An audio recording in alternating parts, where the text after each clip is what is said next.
देश एक चुनाव को कानूनी रूप देने के लिए मोदी सरकार ने तैयारियां तेज कर दी हैं। प्रधानमंत्री नरेंद्र मोदी की अगुवाई में हुई कैबिनेट बैठक में वन नेशन वन इलेक्शन पर आई कमेटी की रिपोर्ट को मंजूरी दे दी गई है। इसे लेकर पूर्व राष्ट्रपति रामनाथ कोविंद की अगुवाई में कमेटी बनाई गई थी। कमेटी ने इसी साल मार्च में राष्ट्रपति मुर्मू को अपनी रिपोर्ट सौंपी थी। इस रिपोर्ट में लोकसभा के साथ सभी राज्यों की विधानसभा और पंचायत चुनाव कैसे करवाए जा सकते हैं, इसे लेकर सुझाव दिए गए थे। इसको लेकर पीएम मोदी ने ट्वीट किया है कि कैबिनेट ने एक साथ चुनाव पर उच्च स्तरीय समिति की सिफारिशों को स्वीकार कर लिया है। मैं इन प्रयास का नेतृत्व करने और हितधारकों की एक विस्तृत श्रृंखला से परामर्श करने के लिए हमारे पूर्व राष्ट्रपति रामनाथ कोविंद को बधाई देता हूं। वहीं कांग्रेस नेताओं का कहना है कि विस्तार में इस पर तभी बोला जा सकता है जब ये किसी विधेयक के रूप में या ड्राफ्ट के रूप में सार्वजनिक लोकसभा या राज्यसभा में आएगा।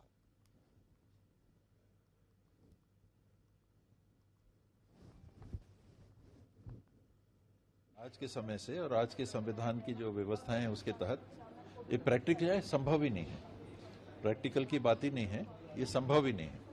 ये तभी संभव हो सकता है यदि आप संविधान में ऐसा संशोधन करें, एक कि जो 5 साल का कार्यकाल वन नेशन वन इलेक्शन लागू हो गया 1 जनवरी 2025 से, मान लीजिए अब पूरे देश की विधानसभाओं का और देश की लोकसभा का इलेक्शन एक साथ होगा। 5 साल के लिए वो चलेंगी सरकार।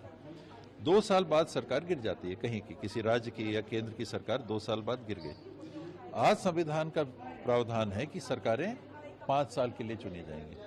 देखिए, बहुत खुशी की बात है कि जो पूर्व राष्ट्रपति रामनाथ कोविंद जी की अध्यक्षता में देश में एक चुनाव कराने को लेकर कमेटी बनाई गई थी, उस कमेटी ने राष्ट्रपति जी को अपनी रिपोर्ट सौंप दी है और राष्ट्रपति जी ने उस रिपोर्ट को सरकार को दिया है और उसके आधार पर आज कैबिनेट ने सैद्धांतिक मंजूरी उसके ऊपर में दे दी है। वन नेशन वन इलेक्शन होने से देश का विकास तेजी से होगा, देश में सभी चुनाव एक साथ हो जाएंगे।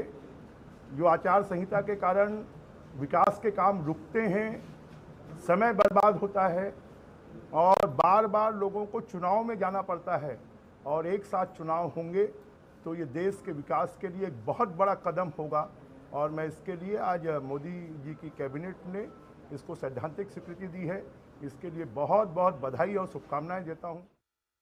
तो राजनीतिक दल 24 घंटे केवल चुनाव की तैयारी करते रहते हैं और फिर चुनाव है तो फिर दूरगामी हित के बड़े फैसले नहीं लिए जा सकते, डरते हैं। ये मत लो नहीं तो, और इसलिए विकास के बड़े फैसले नहीं हो पाते। दूरगामी हित जिसमें जनता का है वो फैसले नहीं हो पाते। एक और बड़ा सवाल, हमारे अर्धसैनिक बल और पुलिस फोर्स का बड़ा हिस्सा केवल चुनाव ही कराता रहता है। इस राज्य के चुनाव वहां जाओ, इस राज्य से भेजो, इतनी बटालियन भेज दो। हमारे अफसर के चुनाव कराने में लगे रहते हैं। मैं मध्य प्रदेश में जब मुख्यमंत्री था तो फलाने अफसर नहीं है, क्यों बोले, वो तो हरियाणा में चुनाव कराने चले गए, तो कोई जम्मू कश्मीर में चुनाव कराने चले गए। फिर आचार संहिता लागू रहती, कोई काम नहीं हो सकते। अभी क्यों आचार संहिता लागू है, कोई फैसले नहीं कर सकते। आप ये नहीं बोल सकते नहीं पैसे बचाने का, पैसे बचाना तो फिर कल कोई उठ के बोलेगा पुलिस को बंद कर दो, आईपीएस को, कोई बोलेगा कोर्ट में इतना पेंडिंग है। कन्वीनियंस के ऊपर ये सब नहीं करेंगे ना। कॉन्स्टिट्यूशन चलेगा तो कॉन्स्टिट्यूशन प्रिंसिपल्स के ऊपर चलेगा। तो बेसिकली नरेंद्र मोदी सिर्फ, क्योंकि बीजेपी की आइडियोलॉजी आरएसएस की हमेशा ही रही है कि वो रीजनल पार्टीज को नहीं चाहते, इसीलिए वन नेशन वन इलेक्शन का एक मार रहे हैं तुग्गा। हम तो इसकी मुखालिफत किए हैं और मुखालिफत करेंगे, अपोज करेंगे। वन नेशन वन इलेक्शन के बहुत सारे फायदे हैं। सबसे बड़ी बाधा लगातार समय समय पर आचार संहिता का आना। तो अगर 5 साल में आप देखिएगा तो ऐसी ऐसी रिपोर्ट है कि 2.5 साल तो आचार संहिता में चली जा रही है। Today is the first phase of polling in Jammu Kashmir. They are lagging behind in the state as in Haryana. So I think just to divert people's minds and to create some sort of a diversion, talking about this issue. It is not possible with the current configuration of the parliament for them to do so, but they have just passed it in the cabinet. They have done other U-turns. This also will be U-turn.